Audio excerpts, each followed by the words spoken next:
ते आदरणीय जे बापू या कार्यक्रमासाठी नुकतेच येथे येऊन बापूंचं अभिष्ट चिंतन करून गेले. ते राज्याचे युवा नेते, आपल्या सर्वांचे मार्गदर्शक आदरणीय विश्वजित कदम तथा बाळासाहेब, इथं आलेले पुणे शिक्षण संस्थेतून कर्मवीर भाऊराव पाटील विद्यापीठाचे आदरणीय मस्के साहेब असलेले आपण सर्व, खरं तर सर्वांची नावं घेणं अगत्याचं आहे, परंतु मीच निवेदकांना सांगितले की थोडक्यात बोलतील असं सांगा. विशेष करून ज्यांच्या उल्लेखाशिवाय भाषण सुरू करायचं नसतं ते आमचे सर्व पत्रकार मित्र, सगळ्यांची नावं घेणं अगत्याचं आहे. पण तुकारामजी, संदीपजी, मला आपण समजून घ्याल वेळेचं महत्त्व. खरं तर यायचं, बापूंचा सत्कार करायचा, अभिष्ट चिंतन करायचं असं डोक्यात होतं, परंतु इथं आल्यानंतर याला सोहळ्याचं स्वरूप आलेलं पाहून खरोखरच समाधान होतं. अभिष्ट चिंतन बापूंचं करताना 80 पासून बापूंना आम्ही एकत्र काम करत होतो. पतंगराव साहेबांच्या निवडणुकीच्या निमित्तानं पतंगराव साहेबांनी इथं उभं राहावं त्याचा आग्रह धरणारे बापूने आम्हा सर्वांना संघटित करून कसल्याही परिस्थितीमध्ये त्यावेळेच्या भिलोळी वांगी मतदारसंघाचा विकास व्हायचा असेल तर आपल्याला पतंगरावजी कदम साहेबांना इथं आणल्याशिवाय पर्याय नाही, अशा पद्धतीनं बापूंनी संघटन केलं. मग बापूंच्या नेतृत्वाखाली मी असतील, खशाबांना असतील, कोदाले दादा असतील, आशाताई जाधव असतील, उभे सर असतील, जाऊन आम्ही साहेबांना आग्रह केला आणि त्यानंतर हे विकास पर्व, कदम पर्व, जे बापू पर्व असे हे पुढं चालू राहिले. मी ज्या कॉलेजमध्ये शिकायला होतो पुण्याला, त्या कॉलेजचं एक ब्रीदवाक्य होतं, जसं मला वाटतं रयतचं स्वावलंबी शिक्षण हेच आमची बहुतेक रयतच आहे, तसं संस्कृतमध्ये निर्वाह प्रतिपन्न वस्तुषु किंवा इंग्लिशमध्ये सी ओर अंडरटेकिंग थ्रू आणि मराठीत हाती घ्याल ते तडीच नाही, त्याचा नेमका उलगडण अर्थ मला बापूच्या संपर्कात आल्यानंतर झाला. एखादं काम हातात घेतल्यानंतर काही झालं तरी ते ठराविक वेळेत, स्टिप्युलेटेड टाइम ज्याला म्हणतो आपण, त्या वेळेत तडीच न्यायचं हा बापूंचा स्वभाव म्हणण्यापेक्षा बापूचा तो खाटी. अनेक गोष्टी बापूंच्या बद्दल सांगता येतील, परंतु मी जर निवेदकांना सांगितलं असतं बाळासाहेब पवार थोडक्यात बोलतील असं सांगा तर मीच जास्त बोलणं योग्य राहणार नाही. एक उदाहरण सांगायचं झालं, नुकत्याच झालेला जिल्हा परिषद पंचायत समिती निवडणुका, आमच्या मला वाटते राजेंच्या पत्नी निवडणूक लढत होत्या जिल्हा परिषदेच्या, आणि मला वाटतं मोठे आणि दुसरे पंचायत समितीला प्रशांत नलवडे. कुठून बापूंनी माहिती काढली मला माहीत नाही. आमचे महाराष्ट्र स्टील सेंटरचे जे मुजावर आहे रियाज आणि मुनीर, त्या दोघांचं आत्ताच्या आमच्या सत्यजी बँकेचे चेअरमन माझा मुलगा प्रशांत पवार आणि त्यांचे खूप जवळचे संबंध. बापूंनी मला एक वेळ फोन केला की बापू आपल्याला महाराष्ट्र स्टीलमध्ये जाऊन आपल्याला त्यांना सूचना करायच्या आहेत की आपल्याला कसल्याही परिस्थितीत मतं राजेंच्या पत्नीला आणि सगळ्या दोन्ही उमेदवारांना मिळालीच पाहिजे. आज उद्याचं परवा केलं बापूंना, मला वाटतं विसरतील बापू, कारण कुंडलमधली सक्त सूचना होत आहे की मतदारसंघ सोडून बाहेर जायचं नाही.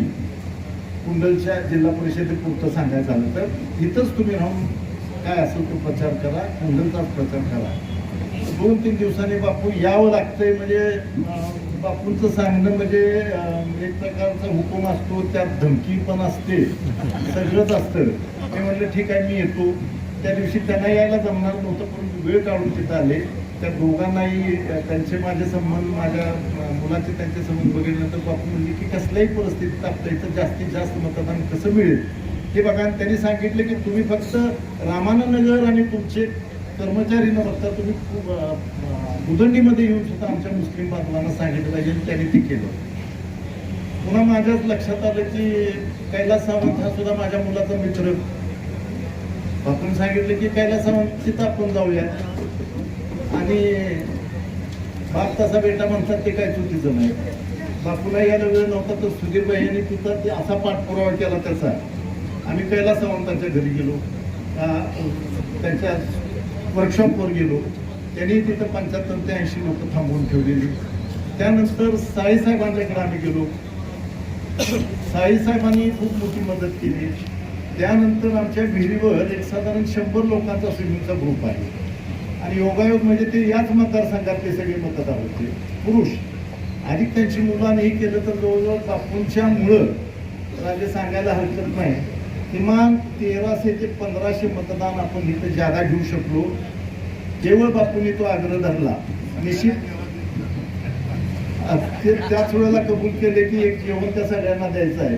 आणि आता सुद्धा मी म्हणलं बापू विसरतील, वेळ नाही, लग्न आहे, तर गाठ पडली की बापू हे काय बरोबर नाही. त्यांनी मतं दिलीत, त्यांना आपल्याला जेवण द्यायचं आहे. ह्या सगळ्या लोकांना कसं एकत्रित कुठं एकत्रित करताय बघा. आणि सगळ्यांना निश्चितपणे बापू जेवण, बापूंचा स्वभाव असा आहे की गोड जेवण सुद्धा तिखट लागतं, परंतु स्वभावाचं दुसरं वैशिष्ट्य असं की तिखट जेवण सुद्धा गोड लागतं. म्हणजे एखादं काम नाही झालं तर तळपायाच्या मस्तकाला गेल्याशिवाय राहत नाही. बहुतेक बापूंचा हा स्वभाव सांगली जिल्ह्यापुरता नाही, आपल्या पश्चिम महाराष्ट्रात पुरता नाही. बापूंचा हा स्वभाव माझ्या माहितीप्रमाणे मंत्रालयात सुद्धा माहीत आहे.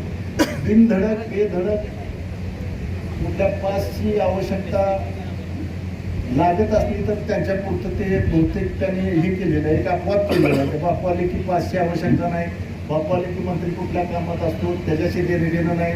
सचिव असेल, शासनातली प्रमुख जी मंडळी असतील ते एक वचकच असा बापूचा आहे. त्याचं कारण असं की त्यांनी तो अधिकार त्यांच्या कामातून त्यांनी निर्माण केलेला आहे, म्हणून लोक बापूंना मान देतात. आणि सगळ्यांना माहीत आहे माझ्यासह. खरं तर इलेक्शनच्या दरम्यान 2-3 मिनिटं टाळायचा प्रयत्न केला, परंतु त्यांच्या नेहमीच्या पद्धतीने सांगितलं की चालणार नाही, म्हणून बापू आपल्याला ह्या सीट्स निवडून आणायच्या आहेत. अशा पद्धतीने आम्ही कामाला बघतो. एक शेवटची वस्तुस्थिती एक सांगतो कामाच्या बापूंच्या पद्धती.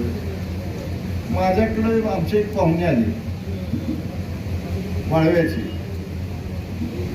आबा त्यांचं नाव, पूर्वीचे उपसभापती वाळाचे त्यांचे सख्खे भाऊ, ते आले. म्हणले की आपल्याला असं असं काम आहे. आणि काम म्हणजे असं की त्यांचे पाहुणे त्यांचा साडू मुळशिंगीचा, त्यांना पंचगंगे नदीवर नाही का बापू केले तेच सांगतो. पंचगंगा नदीवर कुठल्या तुमची स्कीम आहे? पंचगंगेवरून पाणी आणायचं होतं, परंतु त्यांना कनेक्शन मिळत नव्हतं. त्यांना माहीत झालं की बापूंनी तिथं 250 HPचं कनेक्शन मंजूर करून घेतलेलं आहे. त्याने माझ्याकडून मी बापूंकडे गेलो. बापूंनी मला सांगितलं तुम्ही येऊ नका, आपण पलूसला तुमच्याच कामासाठी बसूया. तिथले अधिकारी बोलवून घेतले आणि परवा मी गेल्यानंतर बापू आपण नसावा तिथं बापूंचे जे सहकारी आहे डिसूजा त्यांनी ते काम मार्गी लावलं. अशा पद्धतीच्या काम करणाऱ्या माणसांना शुभेच्छा देताना आपण आपलं काम अधिकारी हो ही शुभेच्छा द्यायची गरज नाही. म्हणजे साखरेला अजून तू गोड म्हणायचं काय काम आहे? साखरी गोड हा स्थायी भावच आहे साखरेचा. तसं अतिशय वाहून घेऊन काम करणं हा त्यांचा स्थायी भाव आहे. त्यामुळं त्याहीपेक्षा हे काम असंच अखंडितपणे 100 वर्ष चालत राहू, आपण 99 वर्ष 365 दिवस जगावं, कार्यरत राहावं या शुभेच्छा देतो. मामासाहेब पवार सतीचे सहकारी बँक लिमिटेड कुंडल, त्याचबरोबर राजाराम बापू सहकारी साखर कारखाना या दोन्ही संस्थांच्या वतीनं बापूंना खूप खूप खूप शुभेच्छा देतो आणि थांबतो.